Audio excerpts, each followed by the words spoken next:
What is going on? Bo Leavin here. Today I'm going to be building a 14-foot heavy duty steel, all 1/8 inch thick. I'm going to walk you through exactly how to do it. This is like my probably 4th time building gates. If I can do this, you can do it. It's super easy. So I'm going to go ahead and show you what I just built at my house. It's pretty awesome. And I'm going to go ahead and show you the gate that I'm going to build as well and show you all the tools I'm using. I'll have just an automatic lock right here. And then also I have 2 gates on here too as well. I welded all this, put all these panels on. Obviously we're not gonna quote for this, it would have been insane. Let me go ahead and show you the tools that I bought. I bought a lot of these tools from Harbor Freight. I got my square, you'll need that. You need your blades, for your grinder, little angle finder. And then I got just my basic little like Metabo grinder. It was like 40 something dollars at Lowe's. Her face chilled. As well as all your 90s. Makes it so much easier when you're building these gates to make sure everything's perfectly square. And then I got two clamps right here, and of course your tape measure. And here's the steel that I'm using. I picked this up at the local steel warehouse. You can see 1/8 of an inch thick. I'm gonna go ahead and I'm gonna get this marked over here. We're gonna go ahead and cut this 45. So I'm gonna go ahead and show you how to get your first 45 cut with a grinder. It is a little bit tougher than if you had, a nice miter or something like that. But like I said, you bought my grinder for 50 bucks, so it made it a lot easier. This gate's gonna be a 14-foot gate. So if you don't have one, this is a square, which makes it super easy on using, finding your 45-degree angle. And as you're cutting these in miters, if this is your first time and you're having trouble, you could always bump them, which I don't recommend that. I like to go ahead and use my square, cut both sides at a 45. And then everything's nice fitted, you can kind of grind it off, smooth it out, paint it, and it looks perfect. What's nice too is now I'm going to use that other piece when I start building the rest of this gate, and that'll be, that 45 is already cut, so it's one less I have to do. Like I said, the 45s, it sucks cutting, but the gate look a whole lot nicer. So I'm going to go ahead and round off these edges, get all this smoothed out. Let me go ahead and show you how to do these 45s. So I went ahead and I marked my top. I'm at 168, which is 14 feet. I already did this when I showed you how to cut that. Go ahead and show you how to use this square right here, because sometimes people just don't know and kind of confusing. So like I said, I already have the top marked of where I want the exact length, because you're going to cut your 45 back this way, because remember we're doing miter cuts. So what I'm going to do is I'm going to find the line on top, 168. I'm going to put it right there. I'm going to make sure I'm right on the edge of that line, and I'm going to go ahead and I'm going to move my tit up to my 45. Right there. So now you can see I got my line where I want it right here. I want to mark it this way. And that's going to give me my 45. Put an X right there.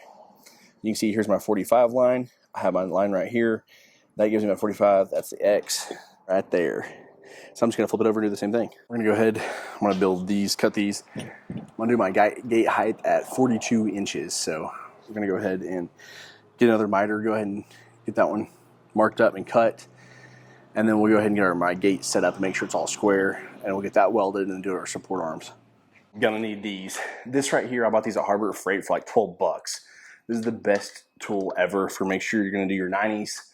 And it makes it so much easier. So yes, if you are going to do any kind of building or anything like this, I use this. I don't have a welding table. I don't have anything like that. So what you're going to do, make sure this lines up good. Tighten these down real tight right here. That makes it so much easier. There's the miter right there. Perfect 90. Look at that. Woohoo! I'm going to go around. I'm going to check all these to make sure they're perfectly square, just in case I need to adjust anything. Perfectly square on this one. Perfectly square on that one. And perfectly square on that one. So, ready to rock and roll, baby. We're going to weld all these.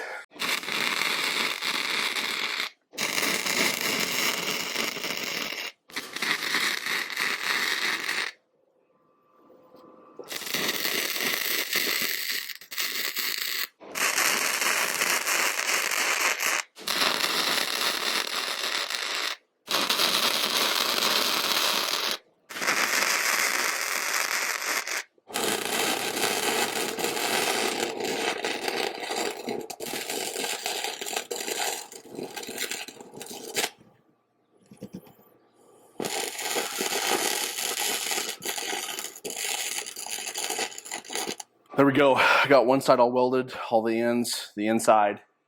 This little welder, it works pretty great. And now I'm gonna go ahead, I'm gonna flip this gate over and I'm gonna go ahead and get the other side all welded.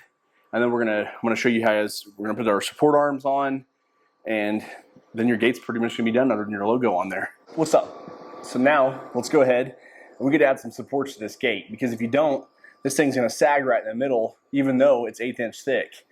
So what I'm doing is I just cut some supports at 38 inches, right? 2 inches on top, 2 inches on. That makes me a 42-inch gate, just like the ends. I'm gonna make sure these things are square. I got them lined up. I went ahead and went over on these 69 and 7/8 over to the edge. Same thing on this side. It's the previous gate. It's the exact same gate I built before, so it makes it a little bit easier mapping it out. And then I'll go ahead and get these supports welded on. So make sure we have some. Some people do a diagonal, but I'm putting my logo right in the middle, and this has worked out great for me ever since. So let's roll. I'm gonna go ahead and we're gonna map out the little design that we're gonna put in these. I'm using a 3/4 inch, I think it's a 14 gauge steel that I'm gonna run across just like this. I only have 4 of these, you know, on this gate, so it's gonna be pretty easy. I'm just gonna go ahead and measure, get my length, and go ahead and start cutting these. I'm gonna cut outside that line whenever I mark these, just so that nothing's way too short. It kind of fits in there kind of snug on this gate. Everything was perfect, 69 and 7/8. All 8 of these.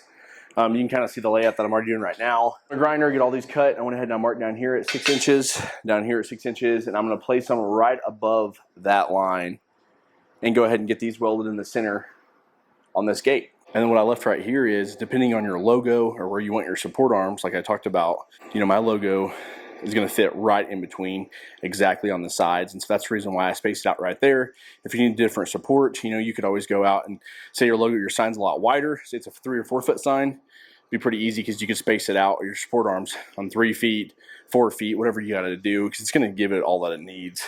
I mean, this is gonna be plenty of support everywhere. I did these 2 right here because my logo comes all the way down on my sign, and it attaches and it touches right there. So I'm just gonna tack weld that logo on all the way around.